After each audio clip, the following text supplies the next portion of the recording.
लोक म्हणतात की दिसतं तसं नसतं म्हणून जग फसतं, पण ते अर्धसत्य आहे. संपूर्ण सत्य हे आहे की आपण जसे नाही किंवा नसतो, पण तसं आपण असावं, निदान लोकांना तसं दिसावं आणि त्याच्यावर सगळ्यांनी फसावं.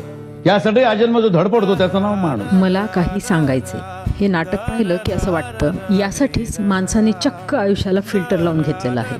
समाजाला दिसणारं त्याचं आयुष्य बहुतेकदा तो त्याचा अभिनय असतो. आतली वेदना, अपूर्णता, अपयश झाकून ठेवून सगळं ठीक आहे असं दाखवण्याची जणू सक्ती आहे. आजकाल आयुष्य जगण्याआधी ते दाखवण्याची घाई झालेली दिसते.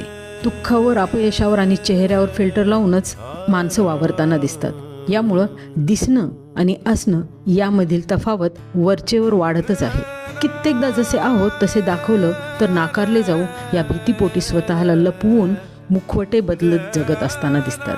बरेचदा स्त्री असं वावरताना दिसते कारण तिच्याकडे बघण्याचा दृष्टिकोन, म्हणून तिला बहुतेक वेळा परिस्थितीनुसार वागावं लागतं. पण हा खोटारडेपणा नाही, तर सुरक्षित राहण्याची तिची धडपड आहे. सोशल मीडिया म्हणजे तर केवळ फिल्टरचाच खेळ.